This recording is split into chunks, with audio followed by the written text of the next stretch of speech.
दक्षिणी राजस्थान के जिला डूंगरपुर के गांव रास्तापाल की पहचान भील आदिवासी समुदाय की 13 वर्षीय वीर बाला कालीबाई के नाम से की जाती है। सन 1942 से सन 1947 के बीच डूंगरपुर रियासत के शासक महारावल लक्ष्मण सिंह थे और वे अंग्रेज़ों की हुकूमत की सहायता से अपना राज्य चलाते थे। उस समय प्रजामंडल के भोगीलाल पंड्या, चंद्रूलाल गुप्ता, सब्जी भाई, जीवा भाई, सोहनलाल उर्फ दौला कलासवा समाज में फैली कुरीतियों को मिटाने तथा शिक्षा को बढ़ावा देने का कार्य करने लगे। गांव में पाठशालाएं खोले गए। उसमें भील, मीणा, डामोर और किसान वर्ग के छोटे बड़े लोग पढ़ने आने लगे। पाठशाला के संरक्षक नानाभाई खाट और मास्टर जी सेंगाभाई रोत थे। मास्टर जी अंग्रेज़ों के शोषण तो कभी पट्टू सामांतों की कहानियाँ सुनाते। कहानियाँ सुनते सुनते कालीबाई का खून खौल उठता था। अंग्रेजी हुकूमत को यह रास नहीं आया और रियासत पर इन पाठशालाओं को बंद करने का दबाव बनाया। पाठशालाओं को बंद कराने की योजना बनाई। मजिस्ट्रेट, पुलिस और सिपाही दल बल सहित पाठशाला पहुँचे। पाठशाला में नानाभाई खाट और मास्टर जी सेंगाभाई रोत दोनों ही थे। मजिस्ट्रेट ने पाठशाला में ताला लगाने के लिए कहा। नानाभाई खाट ने ताला लगाने से मना कर दिया। नानाभाई खाट को जेल में बंद कर दिया। गांव में जागीरदार जनता से लगान वसूलने लगे। लोकनायक माणिकलाल वर्मा, गौरीशंकर उपाध्याय, हरदेव जोशी, मोहनलाल सुखड़िया, प्रजामंडल के कार्यकर्ताओं और मास्टर जी सेंगाभाई रोत, नानाभाई खाट और गांव के अन्य लोग आम के पेड़ के नीचे बैठक हुई। नानाभाई खाट ने आम की डाली पकड़कर कहा कि मेरा सर जा सकता है लेकिन पाठशाला बंद नहीं होने दूंगा। सरकार के आदेशों के बावजूद भी पाठशाला में पढ़ाना जारी रखा।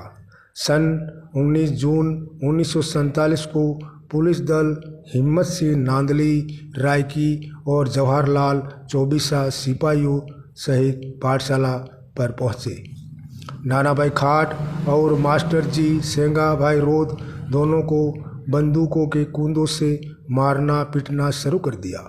नानाभाई खाट घायल होकर जमीन पर गिर पड़े। उनके प्राण निकल गए। मास्टर जी सेंगाभाई रोत को ट्रक के पीछे रस्सी से बांधकर घसीटते जा रहे थे।